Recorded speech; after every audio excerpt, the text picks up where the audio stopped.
اللہ علیہ وسلم علیکم بالجماعۃ وإياكم والفرقة وإن الشيطان مع الواحد وهو من الاثنين فابعد ومن أراد بكم الجنة فليلزم الجماعة إلى آخر ما قال النبي صلى الله عليه وسلم. آج کے اجتماع کے محترم صدر محترم استاد الاساتذہ جماعت کی علمی منہجی دعوتی فکری شخصیت جماعت کے معروف مصنف ادیب شاعر اور اللہ تبارک و تعالیٰ نے ہر طرح کے علم اور فضل سے شیخ محترم کو نوازا ہے. فیض شیخ عبدالوہاب مدنی رحمہ اللہ. اور ہمیں واقعی میں بہت زیادہ سعادت ہے، خوشی ہے کہ پچھلے کچھ دنوں سے کئی ہفتوں سے شیخ محترم ہم لوگوں کے بیچ میں تشریف فرما ہے. عمرہ میں بھی اور آپ کی سستی میں بھی پچھلے کئی دنوں سے ہیں اور وطن فوقن شیخ صاحب سے ملاقات ہوتی رہتی ہے. اس استفادے کا موقع اللہ تبارک و تعالیٰ عطا فرماتا ہے. یہ افراد کے لیے سعادت کی بات ہے کہ شیخ آپ کے بیچ میں موجود ہیں اور ان کے دروس ہوتے رہتے ہیں. اس اجتماع کی صدارت آپ فرما رہے ہیں اور ابھی آپ نے شیخ محترم کی باتیں سنی ہے کہ بہت ہی زیادہ فکری علمی خطاب صدارتی خطاب کے نام سے آپ محسوس کرتے ہوں گے. آج بھی آپ نے محسوس کیا ہوگا کہ کتنی زیادہ گہرائی ہے، کتنی زیادہ ملت میں جماعت میں جو خلل ہے، جو تقاضے ہیں، اس پر کتنی گرفت اور پکڑ ہے شیخ محترم کی. آپ نے اس کا اندازہ لگایا ہوگا. دعا کریں کہ اللہ تبارک و تعالیٰ جو شیخ صاحب لکھتے ہیں بولتے ہیں، اللہ تبارک و تعالیٰ لوگوں کو اسے سمجھنے کی، سنجیدگی سے دینے کی اور اللہ تبارک و تعالیٰ اس کے مطابق عمل کرنے کی توفیق عطا فرمائے. آمین رب العالمین. داخل ہونے کی وجہ سے ترتیب تھوڑی بدل گئی. شیخ صاحب کا سیاسی خطاب میں ہونا تھا، اس لیے ترتیب بدل گئی. خود میں آپ حضرات کے بیچ میں کچھ نہیں، بس تعلیم حکم کے لیے کچھ باتیں عرض کروں گا. دعا کرتا ہوں کہ اللہ تبارک و تعالیٰ ان باتوں کو میرے لیے، آپ کے لیے، سب کے لیے مفید بنائے. اس اجتماع کے رہنما فضیلت الشیخ احسان اللہ مدنی صاحب، آج کے اجتماع کے خطیب فضیلت الشیخ عبدالعلی فیضی صاحب رحمہ اللہ. اسی طرح سے مجلس میں تشریف فرما مختلف علماء فضلاء اور راز نگر اور آس پاس کی بستیوں میں ہماری مساجد کے معطر ائمہ خطباء علماء فضلاء، تمام حاضرین بزرگوں نوجوان دوستوں، قابل احترام اور بہنوں عزیز بچوں.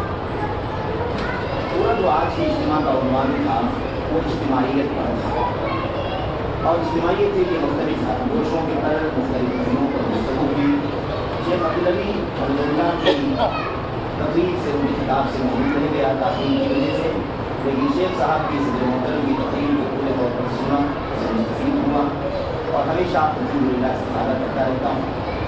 کچھ باتیں جو مجھے سمجھ میں آئیں گی، ظاہر ہے کہ وہ تکرار کے سوا کچھ نہیں ہو سکتی، کیونکہ دو یہاں تک کتاب آپ سن چکے ہیں اور اس سے ہٹ کر کے اس کے باہر میں یہ بات نہیں بول سکوں گا. صاحب حضرات سے گزارش ہے کہ اسے میں تذکیر سمجھ لیں، اس تکرار کو اور نصیحت کا ایک پہلو سے نکال لیں کہ بس میں یاد دہانی آپ کو کراؤں گا جو باتیں آپ کے سامنے عرض کروں گا. دعا ہے کہ اللہ تبارک و تعالیٰ مجھے ان باتوں پر اس وجہ سے آپ کو سبھی لوگوں کو عمل کرنے کی توفیق عطا فرمائے. اجتماعیت کی ضرورت ہر جگہ ہے. اجتماعیت مطلوب ہے عقیدے میں، اجتماعیت مطلوب ہے منہج میں، اجتماعیت مطلوب ہے شریعت میں، احکام میں، مسائل میں. اجتماعیت مطلوب ہے سماج میں، معاشرے میں.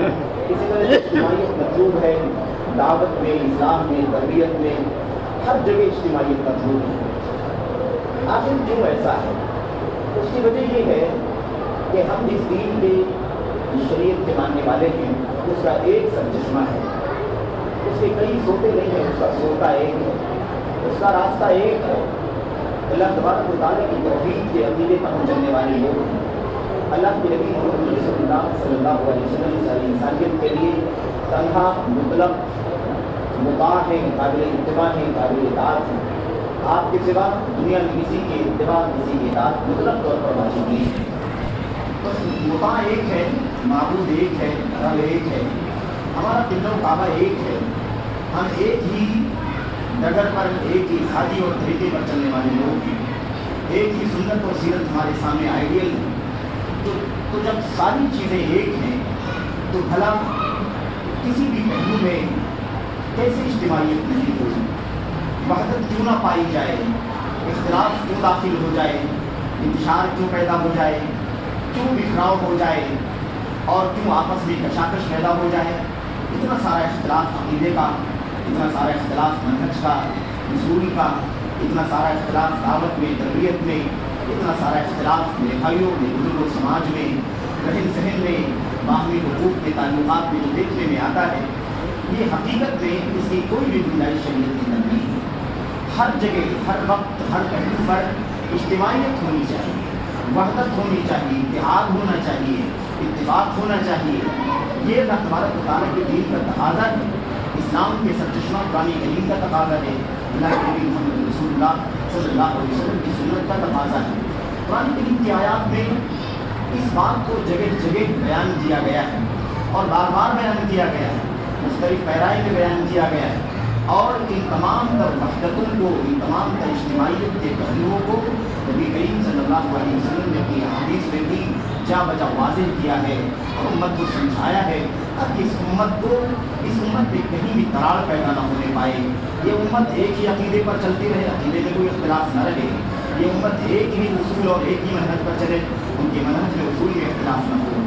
یہ امت سماج میں جہاں رہے سہے ایک متوازن طریقے سے رہے، آپس میں مل جل کر رہے، تال میل کے ساتھ رہے، اور وہ جتنی چیزیں ہیں جو سماج اور معاشرے میں انتشار پیدا کرنے والی ہیں، اسے کھوکھلا کرنے والی جتنی بھی چیزیں ہیں، ان تمام چیزوں پر شریعت اسلامیہ نے قدم لگایا ہے۔ نبی کریم صلی اللہ علیہ وسلم نے ان کو روکا ہے، اس کے دروازوں کو بند کیا ہے، اور وحدت کے لیے، اجتماعیت کے لیے، اتحاد کے لیے، اتفاق کے لیے جتنے بھی اسباب ہو سکتے تھے، ان تمام چیزوں کی رہنمائی نبی کریم صلی اللہ علیہ وسلم نے فرمائی ہے۔ میرے بھائیوں، میرے بزرگوں، چند باتیں جو آپ کے سامنے عرض کرنی ہے وہ اسی حوالے سے ہیں کہ ہمارے عقیدے میں اجتماعیت ہونی چاہیے، ہماری شریعت میں، یعنی ہم جو جن احکام پر، مسائل پر عمل کرتے ہیں اس میں اجتماعیت ہونی چاہیے۔ اسی طریقے سے دعوت و تربیت اور اصلاح کا جو کام ہے اس کے اندر بھی اجتماعیت ہونی چاہیے۔ اسی طریقے سے چند باتیں وحدت کے اصول کے حوالے سے آپ نے تفصیلی کتاب سے محترم کا سن لیا ہے، لیکن کچھ باتیں مزید بطور یاد دہانی اور بطور تکرار، بطور تذکیر آپ کے سامنے عرض کرنے کی کوشش کروں گا۔ دعا کرتا ہوں کہ اللہ تبارک و تعالیٰ مجھے جو باتیں عرض کر سکوں وہ قرآن کریم کی آیات کی روشنی میں ہو، نبی کریم صلی اللہ علیہ وسلم کی سنت کی روشنی میں ہو، امت کے سلف صحابہ کرام تابعین اور خیر القرون کے دوسرے اور ان کے نقش قدم کی روشنی میں ہو، اور اللہ تبارک و تعالیٰ کہنے سے زیادہ اسے اس پر مجھے سب سے پہلے اور آپ تمام احباب کو عمل کرنے کی توفیق عطا فرمائے۔ آمین رب العالمین۔ میرے بھائی، عقیدے کا اختلاف کتنا بڑا اختلاف ہے، کتنا بڑا اختلاف ہے۔ سب سے پہلا اختلاف اس لیے زمین پر، دنیا میں جو اختلاف پیدا ہوا ہے، جہاں وحدت کو، اجتماعیت کو نقصان پہنچا ہے، اور جہاں وحدت پارا پارا ہو گئی ہے، اجتماعیت کے ٹکڑے ہو گئے ہیں اور اس میں بکھراؤ آیا ہے، تو سب سے پہلا اختلاف، انتشار جو ہوا ہے وہ عقیدے کے اندر پیش آیا ہے۔ اللہ کی توحید میں اختلاف پیش آیا ہے، اللہ کی توحید میں انتشار پیدا ہوا ہے۔ اللہ تبارک و تعالیٰ قرآن کریم میں ارشاد فرماتا ہے میرے بھائیو، اور اس معنی کی آیت ایک سے زائد جگہوں پر موجود ہے قرآن کریم کے اندر۔ اللہ تبارک و تعالیٰ فرماتا ہے کان الناس امۃ واحدہ فبعث اللہ النبیین مبشرین ومنذرین وانزل معهم الکتاب بالحق لیحکم بین الناس فیما اختلفوا فیہ۔ اللہ تبارک و تعالیٰ فرماتا ہے ساری انسانیت ایک امت تھی، ساری انسانیت ایک امت تھی۔ کان الناس امۃ واحدہ، ساری کی ساری انسانیت ایک امت تھی۔ اب آج دنیا کی تعداد، دنیا میں انسانوں کی تعداد بہت زیادہ بڑھ چکی ہے، اس کا صحیح اندازہ نہیں کیا جا سکتا، لیکن وہ ابتدائے آغاز انسانیت، آغاز ابتدائے آفریت جس کو کہا جاتا ہے، یعنی وہ ابتدا جہاں اللہ تبارک و تعالیٰ نے آدم علیہ السلام کو پیدا کیا، انسانیت کی شروعات پیدا کرنے کی شروعات، انسانیت کی شروعات ہوئی اور زمین و آسمان کی تخلیق ہوئی، تو کائنات کی شروعات جو ہوئی، یہ شروعات آدم علیہ السلام کی پیدائش اور پھر اس کے بعد سلسلہ جو آگے بڑھتا گیا، اس وقت کوئی اختلاف نہیں تھا عقیدے کے مسئلے میں، عقیدے میں کوئی اختلاف نہیں تھا، ایک ہی عقیدہ تھا اور وہ توحید کا عقیدہ تھا، اللہ تبارک و تعالیٰ پر اللہ واحد پر ایمان کا عقیدہ تھا، ایک اللہ تبارک و تعالیٰ کی خالص بندگی کا عقیدہ تھا، کہیں کفر نہیں تھا، کہیں شرک نہیں تھا، کہیں اللہ تبارک و تعالیٰ کی توحید میں بغاوت نہیں تھی، کہیں نفاق کا مسئلہ نہیں تھا، ظاہر و باطن کا فرق نہیں تھا، ایک ہی توحید کا ایک ہی عقیدہ موجود تھا، کوئی شرک نہیں، کوئی کفر نہیں، کوئی نفاق نہیں، کوئی بغاوت نہیں، کوئی طغیان، کچھ بھی نہیں تھا۔ سب سے پہلے جو اختلاف پیدا ہوا وہ اللہ تبارک و تعالیٰ کے حق کی توحید میں اختلاف پیدا ہوا۔ تو کائنات کی شروعات جو ہوئی ہے وہ توحید پر ہوئی ہے، شروعات جو دنیا کی ہوئی ہے وہ توحید پر ہوئی ہے، اختلاف بعد میں آیا، شرک بعد میں آیا، کفر بعد میں آیا، نفاق بعد میں آیا، بدعقیدگی بعد میں آئی، فساد بعد میں آیا، شروعات جو تھی وہ توحید پر ہوئی تھی۔ اس لیے اصل گھر جو ہے نا، اصل گھر جو ہے وہ توحید کا گھر ہے۔ آج لوگ کہتے ہیں کہ گھر واپسی کرائیں گے، گھر واپسی کرو، گھر واپسی کرنا چاہیے اور گھر واپسی لوگوں کو کرنا ضروری ہے، اس طرح کے نعرے آپ سنتے رہتے ہیں اور اخبارات میں میڈیا پر پڑھتے اور دیکھتے رہتے ہیں۔ گھر واپسی یعنی کہنا یہ چاہتے ہیں کہ آج لوگ جو اپنے آپ کو مسلمان کہتے ہیں، اپنے آپ کو مسلمان کہتے ہیں، اسلام کے نام لیوا کہتے ہیں، اللہ کی عبادت کرنے والا اپنے آپ کو کہتے ہیں کہ اگر یہ اپنے نسب نامے میں اوپر کی طرف دیکھیں، ایک پشت اوپر جائیں، دو پشت اوپر جائیں، تین پشت اوپر جائیں زیادہ سے زیادہ، تو انہیں ان کے باپ دادے سب کے سب غیر مسلم دکھائی دیں گے۔ آج یہ تو کہتے ہیں، لوگ کہتے ہیں کہ تم مسلمان ہو، زیادہ تر تمہارے باپ مسلمان رہے ہوں گے، تمہارے دادا مسلمان رہے ہوں گے، اس سے پہلے جاؤ گے تو تم کو ہندو ملیں گے، لوگ تمہیں لوگ غیر مسلم ملیں گے، اور ہندوؤں کی جو بہت ساری کاسٹ اور بہت ساری تقسیمات ہیں اسی میں سے کسی میں وہ ملے گا۔ تو بتانا یہ چاہتے ہیں، وہ کہتے ہیں کہ تمہارا اصل گھر جو ہے وہ ہندوازم ہے، وہ کفر ہے اور وہ ہمارا عقیدہ ہے، تم جو ایک اللہ کی بات کرتے ہو سب بعد میں آیا ہے، تو تمہیں گھر واپسی کرنی پڑے گی، یعنی تم دوبارہ پھر یہ ایک اللہ کی عبادت کی بات کرنا چھوڑ دو گے اور تم اسی پرانے عقیدے پر جس پر تمہارے باپ دادے پورے تھے اسی پر چلے جاؤ گے۔ تو ہمیں ان لوگوں کو بتانے کی ضرورت ہے کہ گھر واپسی تو ہم کو بھی کرنا ہے، آپ کو بھی کرنا ہے۔ اگر اصل گھر سے ہم ہٹ گئے ہیں، بچھڑ گئے ہیں، تو ہمیں بھی گھر واپسی کرنی چاہیے اور آپ لوگ بھی گھر واپسی کریں، لیکن جانیں کہ اصل گھر کون سا ہے جہاں واپس جانا ہے۔ تو گھر جو ہے وہ شرک کا گھر نہیں ہے، وہ کفر کا گھر نہیں ہے، اصل گھر جس کی طرف واپسی کرنی ہے وہ توحید کا گھر ہے جہاں جانا ہے۔ اسی لیے حضرت عبداللہ بن عباس رضی اللہ تعالیٰ عنہ اس آیت کریمہ کی تفسیر میں فرماتے ہیں کان الناس امۃ واحدہ فبعث اللہ النبیین، ساری انسانیت ایک امت تھی، اس کے بعد انہیں اختلاف پیدا ہوا، اختلاف کو ختم کرنے کے لیے اور اسی ایک ڈگر پر ایک راستے پر لانے کے لیے اللہ تبارک و تعالیٰ نے نبیوں کو رسولوں کو بھیجا تاکہ وہ اللہ کے بندوں کو جنت کی خوشخبری سنائیں اور جہنم کے عذاب سے ڈرائیں۔ اس مقصد کے لیے اللہ تبارک و تعالیٰ نے بہت سارے انبیاء کو رسولوں کو بھیجا اور ان کے ساتھ کتاب اتاری تاکہ وہ کتاب کے ذریعے سے لوگوں کے اختلاف میں، اور سب سے بڑا اختلاف یہ عقیدے کا اختلاف ہے، اس اختلاف کو ختم کرنے کے لیے اللہ کی کتاب سے فیصلہ کریں۔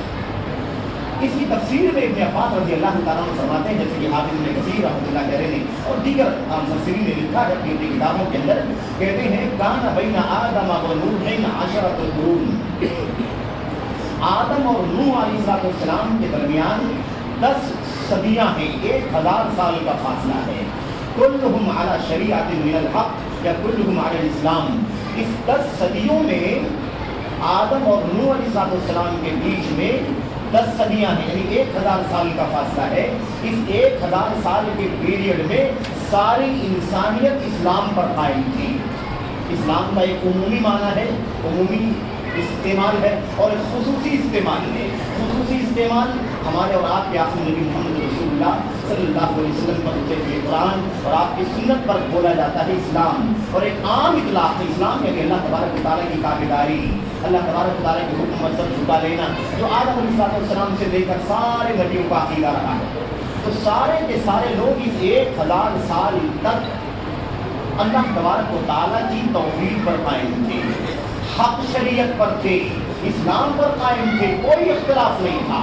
اختلاف 1000 سال کے بعد ایک قوم میں ہوا، ایک بستی میں ہوا، اور اس بستی کے لوگوں نے اللہ کی توحید سے بغاوت کیا، اور پھر لوگ شرک کرنے لگے اپنے اولیاء، اپنے صالحین، اپنے بزرگوں، خاص طور پر ود، سوا، یعوق، نذر، جو حضرت نوح علیہ السلام کی قوم کے بعد بزرگوں کے نام ہیں، ان کی لوگوں نے پوجا کرنا شروع کر دیا، ان کی عبادت کرنا شروع کر دیا۔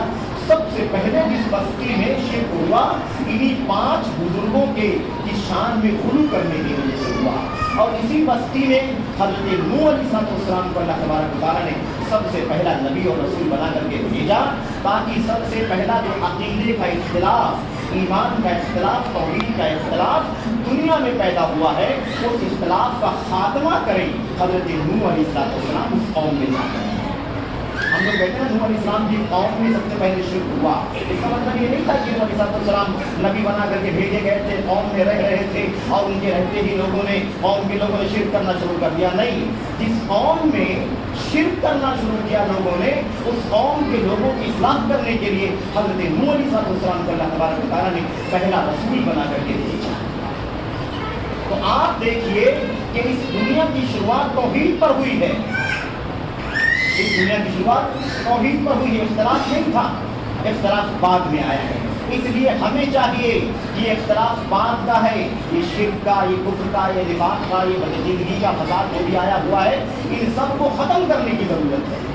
پوری دنیا کے گوشے گوشے میں، چپے چپے میں، خواہ وہ اسلام کے نام لیوا ہو یا اسلام کے نام لیوا نہ ہو، دوسرے اسموں کے، دوسرے عقیدوں کے، دوسرے ادیان و مذاہب کے ملل کے ماننے والے ہوں، ان سب کو ایک اللہ تبارک و تعالیٰ کی توحید پر آنا چاہیے، اسی خالق و مالک کی عبادت اور پرستش کرنی چاہیے، جو پیدا کرنے والا، تربیت کرنے والا، دیکھ ریکھ کرنے والا، انجام سارے مسائل کے انجام کا مالک ہے، اسی کے سامنے سر جھکانا چاہیے۔ تو اس لیے میرے بھائیوں، سب سے پہلے تو یہ جاننا ہے کہ عقیدے میں سب سے پہلی بات کیا ہے؟ عقیدے میں اتحاد ہونا چاہیے، عقیدے میں اجتماعیت ہونی، سب کا عقیدہ ایک ہونا چاہیے، سب عقیدے توحید پر متفق رہیں، سب ایک عقیدے توحید پر جمے رہیں۔ اللہ فرماتا ہے ان هذه امتكم امة واحدة، یقیناً تمہاری یہ امت ایک امت ہے، وَأَنَا رَبُّكُمْ، اور میں تمہارا رب ہوں، فَاعْبُدُونِ، اس لیے تم سب کے سب میری عبادت کرو۔ اسی آیت میں اللہ نے فرمایا ان هذه امتكم امة واحدة وَأَنَا رَبُّكُمْ فَاتَّقُونِ، یہ تمہاری امت ایک امت ہے، تمہاری امت ایک امت ہے، وَأَنَا رَبُّكُمْ، میں تمہارا رب ہوں، فَاتَّقُونِ، تم سب کے سب میرا تقویٰ اختیار کرو۔ اللہ کی توحید سب کو ماننی ہے، سب کو اللہ کی توحید پر رہنا چاہیے۔ آج جو غیر مسلم ہیں، نان مسلم ہیں، ان کی بات تو آپ چھوڑ دیں، اسلام کے نام لیواؤں میں، کلمہ گو میں آپ کو عقیدے کا فساد کھلم کھلا دکھائی دے گا۔ سمجھے؟ صوفیت کا عقیدہ آپ جانتے ہیں کہ نہیں جانتے؟ روحانیت کا عقیدہ آپ جانتے ہیں کہ نہیں جانتے ہیں؟ قبر پرستی کا، مزار پرستی کا، پیروں کا، ولیوں کا، بزرگوں کا، مزاروں کا، عرصوں کا عقیدہ، یہ توحید کا عقیدہ ہے کیا؟ شرک کا عقیدہ ہے کہ نہیں ہے؟ یہ شرک ہے، کفر ہے، بدعقیدگی ہے کہ نہیں؟ اسی طریقے سے اگر آپ دیکھیں گے تو اللہ کے نبی محمد رسول اللہ صلی اللہ علیہ وسلم نے یہ بھی سمجھایا ہے کہ جیسے اللہ تبارک و تعالیٰ کی توحید میں ہمارا عقیدہ ہونا چاہیے، ویسے ہی یہ تو عبادت کا مسئلہ ہے، ایسے ہی اطاعت کے مسئلے میں ہمارا ایک بھی مطاع، یعنی قابل اطاعت، قابل اتباع، اسوہ، آئیڈیل، سمپل، ایگزامپل، مثال ہمارے لیے اگر کوئی ہے تو صرف اور صرف مطلق طور پر حضرت محمد رسول اللہ صلی اللہ علیہ وسلم کی ذاتی گرامی ہے۔ آج نہ جانے کس چیز کو، بڑے کو، چھوٹے کو، اعلیٰ کو، ادنا کو، لوگوں نے اپنا اپنا پیشوا، اپنا اپنا آئیڈیل، اپنا اپنا نمونہ بنا لیا ہے، ان کے پیچھے چلنا، ان کے فتوے دیکھنا، ان کی باتیں سننا اور اسی کے مطابق ساری زندگی گزارنا۔ قرآن آئے اس کو ٹکرا دینا، حدیث آئے ٹکرا دینا، دلائل نصوص کی کوئی قدر نہیں ہے۔ اپنے اپنے علماء، اپنے اپنے ائمہ، اپنے اپنے بزرگان اور اپنے اپنے پیروں کو دین اور شریعت کا ٹھیکیدار بنا لیا گیا ہے۔ یہ بھی شرک کی ایک شکل ہے، یہ بھی بدعقیدگی کی ایک شکل ہے۔ اسی لیے اللہ تبارک و تعالیٰ نے قرآن کریم میں نشان فرمایا کہ یہ لوگ جو ایسا کرتے ہیں، اپنے اولیاء، اپنے بڑوں، اپنے پیروں، اپنے اماموں، اپنے ولیوں کے حلال کہنے سے حلال سمجھتے ہیں، حرام کہنے سے حرام سمجھتے ہیں، جو حرام کرتے اسے حرام بنا دیا، جو حلال قرار دیں اسے تو حلال سمجھ لیتے ہیں. یہ ان کو رب بنانا ہے، یہ ان کو رب بنانا ہے. کیوں؟ اس لیے کہ حلال کرنے کا اختیار اللہ تبارک و تعالیٰ کا ہے، حرام کسی چیز کو حرام کرانے کا اختیار اللہ تبارک و تعالیٰ کو ہے. مطلق طور پر اختیار اللہ تبارک و تعالیٰ کو ہے. یہ اختیار اللہ تبارک و تعالیٰ نے اگر اپنے نبی صلی اللہ علیہ وسلم کے پاس دے دیا، آپ کی طرف وحی بھیج دیا، آپ کو بتا دیا کہ آپ حلال حکم لگا دیں، آپ حرام حکم لگائیں، تو یہ اصل میں اللہ تبارک و تعالیٰ کا ہی حق ہے. نبی کریم صلی اللہ علیہ وسلم کو اللہ تبارک و تعالیٰ کی طرف سے یہ بطور وحی دیا جا رہا ہے. تو بہرحال کہنے کا مطلب یہ ہے کہ عقیدے کا فساد بہت زیادہ ہے.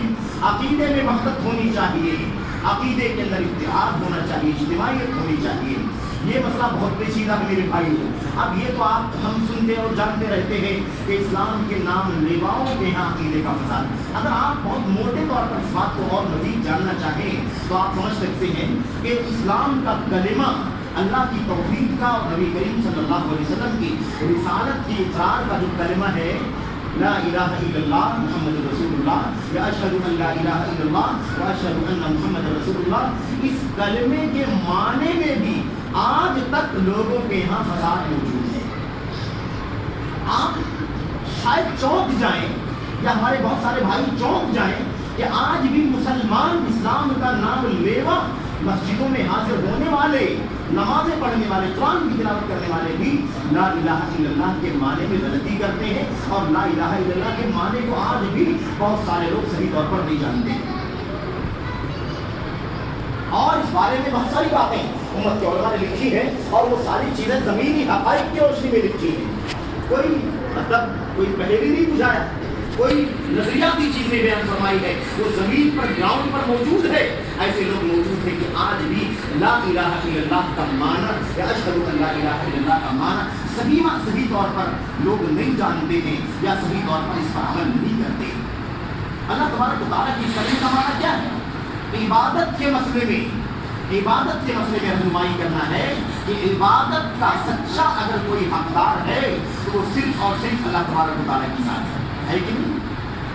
صرف اور صرف اللہ تبارک و تعالیٰ کی ذات عبادت کی صحیح. لیکن اس کے اندر کتنا فساد موجود ہے. کوئی لا الہ الا اللہ کا معنی کہتا ہے، لا الہ الا اللہ کا معنی یہ ہے کہ اللہ کے سوا کوئی رب نہیں ہے، اللہ کے سوا کوئی رب نہیں ہے. بھائی یہ تو سبھی لوگ مانتے تھے، اس میں کہاں مسئلہ تھا؟ وہ مشرکین مکہ جن کے بیچ میں نبی کریم صلی اللہ علیہ وسلم نبوت کا پیغام، رسالت کا پیغام قرآن کریم لے کر کے اترے، وہ بھی مانتے تھے کہ اللہ تبارک و تعالیٰ کی رب ہے. تو یہ بتانے کے لیے اللہ کے نبی نہیں آئے تھے، یہ تو مانتے ہی تھے. وہ یہ نہیں مانتے تھے کہ وہ اللہ تبارک و تعالیٰ کے سامنے سر جھکانے کے بجائے، عبادت کرنے کے بجائے وہ کسی اور کے سامنے، اپنی دیوی دیوتا لات منات عزا کے سامنے سر جھکاتے تھے. تو جھگڑا جو تھا وہ عبادت کا جھگڑا تھا. لیکن آج بھی ایک بہت بڑا طبقہ آپ کو ملے گا جو کہتا ہے لا الہ الا اللہ کا معنی کیا ہے؟ اللہ کے سوا کوئی رب نہیں ہے. ایسے آپ کو ایسے لوگ ملیں گے جو کہیں گے لا الہ الا اللہ کا معنی یہ ہے اللہ کے سوا کوئی موجود نہیں ہے. صوفی لوگ کیا کہتے ہیں بھائی؟ صوفی لوگ یہی تو کہتے ہیں نا، صوفیہ یہی کہتے ہیں، کہتے ہیں اللہ کے سوا کوئی موجود نہیں ہے. اسی لیے ان کا نام کیا ہے؟ وحدت الوجود کا عقیدہ رکھنے والے. یعنی موجود صرف ایک ہے، وجود صرف اور صرف اس دنیا کے اندر صرف کس کا ہے؟ ایک کا وجود ہے. اور وہ کس کا وجود ہے؟ اللہ تبارک و تعالیٰ کا وجود ہے. یعنی اس دنیا میں اللہ کے سوا کوئی بھی موجود نہیں ہے. جو بھی دکھائی دے رہا ہے وہ سب کیا ہے؟ وہ سب اللہ تبارک و تعالیٰ ہے، یا اللہ تبارک و تعالیٰ کا مظہر ہے، اللہ تبارک و تعالیٰ کا کرشمہ ہے، اللہ تبارک و تعالیٰ کی شکل ہے. آپ اس طرح سمجھ سکتے ہیں. تو لا موجود الا اللہ، اللہ کے سوا کوئی موجود نہیں. کوئی کہتا ہے لا الہ الا اللہ کا معنی کیا ہے؟ لا رب الا اللہ، اللہ کے سوا کوئی رب نہیں ہے. کوئی کہتا ہے لا حاکم الا اللہ، اللہ کے سوا کوئی حاکم نہیں ہے. اب آپ دیکھ لیجیے، جو لوگ لبرل ٹائپ کے لوگ ہیں ان کا عقیدہ الگ ہے. وہ کہتے ہیں، صوفیہ کہتے ہیں اللہ کے سوا کوئی موجود نہیں ہے. یعنی جو بھی موجود ہے وہ کیا ہے؟ اللہ تبارک و تعالیٰ کی ہے. اسی لیے آپ نے کتنے واقعات سنے ہوں گے، بڑے بڑے صوفیہ جن کو اولیاء کہا جاتا ہے، بزرگان کہا جاتا ہے، وہ لوگ کبھی نماز پڑھنے نہیں جاتے تھے، کبھی روزہ نہیں رکھتے تھے، اور دنیا بھر کی ساری برائیوں کے کام کرتے تھے، زناکاری، بدکاری، فحاشی سب کرتے تھے.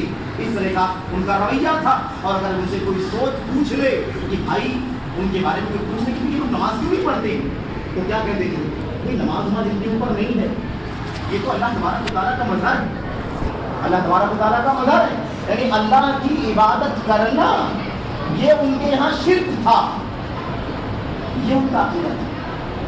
اب آپ بتائیے کتنا گندا عقیدہ ہے. اور آج جو میرے بھائیوں جو اپنے آپ کو سب سے بڑا دین کا ٹھیکیدار، دین قائم کرنے والا، دین کو نافذ کرنے والا، اسلامی حکومت قائم کرنے کے دعویٰ کرنے والے جو لوگ ہیں، جو میرے بھائیوں ان کا یہ کہنا ہے، ان کی یہ سوچ ہے کہ اللہ تبارک و تعالیٰ کے کلمہ لا الہ الا اللہ کا معنی ہے لا حاکم الا اللہ، اللہ کے سوا کوئی حاکم نہیں ہے. اس لیے ساری انرجی، ساری طاقت حکومت قائم کرنے پر لگاتے ہیں، حکومت قائم کرنے پر، وہ بھی بھیڑ جمع کرنے پر لگاتے ہیں. عقیدہ نہیں صحیح ہے، کفر ہے، شرک ہے، بدعقیدگی ہے، بلکہ یہودیت بھی اسی میں، رافضیت بھی اسی میں، عیسائیت بھی اسی میں، صوفیت بھی اسی میں، سب کے سب کو خالی اکٹھا کر کے بھیڑ جمع کر کے وہ سمجھتے ہیں کہ اس بھیڑ کے ذریعے سے حکومت قائم ہو جائے گی. یہ جو اپنے آپ کو عثمانی جماعت اسلامی کہنے والے لوگ میرے بھائیوں، ان کا نظریہ یہ، یعنی ساری جو ان کی سوچ ہے وہ لا الہ الا اللہ کے معنی میں کیا ہے، ان کا سوچنا یہ ہے ٹھیک ہے اللہ تبارک و تعالیٰ کے اکیلے کی عبادت تو کرنی ہے، لیکن اللہ کی اکیلے کی عبادت اس وقت ہوگی جب پہلے حکومت قائم کر لی جائے. اللہ تبارک و تعالیٰ کا نظام اس کے برخلاف ہے. پہلے اللہ کی توحید کا نفاذ ہوگا، اللہ کی توحید کی دعوت دی جائے گی، اللہ کی توحید کی تعلیم ہوگی، اللہ کی توحید کو پڑھا جائے گا. اس کی نشر کے نام لیوا قبلہ کعبہ ہے ان کا، نبی اللہ کے رسول صلی اللہ علیہ وسلم ہے، قرآن وہی ہے. اس کے باوجود آپ دیکھیں کلمہ غلط، کلمے میں فساد موجود ہے. کوئی اس کا معنی رب لیتا ہے، کوئی اس کا معنی موجود لیتا ہے، کوئی اس کا معنی حاکم لیتا ہے. جو اصل معنی ہے جس کے لیے حضرت نوح علیہ السلام سے لے کر آخری نبی محمد رسول اللہ صلی اللہ علیہ وسلم تک دنیا کے سارے انبیاء اور رسول بھیجے گئے، یہ بتانے کے لیے کہ عبادت صرف اللہ تبارک و تعالیٰ کی ہوگی. آج تک امت میں کلمے کے پڑھنے والوں میں اس کا فساد اور اس کی بدعقیدگی موجود ہے. کہاں عقیدہ ایک ہے بھائی، عقیدے میں عقیدہ ایک ہے، اتنا سارا اختلاف موجود ہے ان کے یہاں. آپ بتائیے کتنا خطرناک مسئلہ. تو بہرحال عقیدے میں وحدانیت ہونی چاہیے، عقیدے میں وحدانیت ہونی چاہیے. ایسے ہی آپ دیکھیے شریعت کے اندر وحدانیت، شریعت کے اندر اتحاد ہونا چاہیے، اجتماعیت ہونی چاہیے. یہ شریعت اللہ تبارک و تعالیٰ کی طرف سے اتری ہے. حلال جو ہے وہ سب کے لیے حلال ہے، حرام جو ہے وہ سب کے لیے ہے، جائز جو سب کے لیے ہے، منع جو ہے وہ سب کے لیے ہے، مباح جو ہے وہ سب کے لیے ہے، مکروہ جو ہے سب کے لیے. یہ اللہ تبارک و تعالیٰ کی شریعت کا نظام ہے. شریعت کا نظام ہے وہ سب کے لیے ایک ہونا چاہیے. آج نہ جانے کیسے کیسے ہیلے، نہ جانے کیسے کیسے بہانے، نہ جانے کیسے کیسے فلسفے نکال کر اور عقلانیت اپنی دانشوری کو اس میں گھسیڑ کر کے، اپنی لاجک کو گھسیڑ کر کے لوگوں نے نہ جانے کتنے حرام کو حلال کر لیا ہے اور نہ جانے کتنے حلال کو حرام کر لیا ہے. سمجھ رہے ہیں یہ کیا ہے؟ یہ شریعت کا فساد ہے، شریعت کا فساد ہے. شریعت اللہ کی کتاب کے اصول پر چلتی ہے، نبی کریم صلی اللہ علیہ وسلم کی سنت کے اصول پر چلتی ہے. ہماری دانشوری، ہماری عقل، ہماری لاجک، ہمارا ذہن، ہماری فکر اتنی بھی تیز ترار کیوں نہ ہو جائے، اس میں اس کا کوئی دخل نہیں چلتا. لیکن لوگ اپنی ہوس، اپنی منمانی، اپنی ہوائے نفس اور خواہشات نفس پر کے پیچھے چل کر کے حلال کو حرام، حرام کو حلال کر لیتے ہیں. میرے بھائی، میرے بزرگوں، یہ ہے شریعت کے اندر اتحاد اور اتفاق جو مطلوب ہے، اجتماعیت جو مطلوب ہے، اس کے اندر فساد موجود ہے.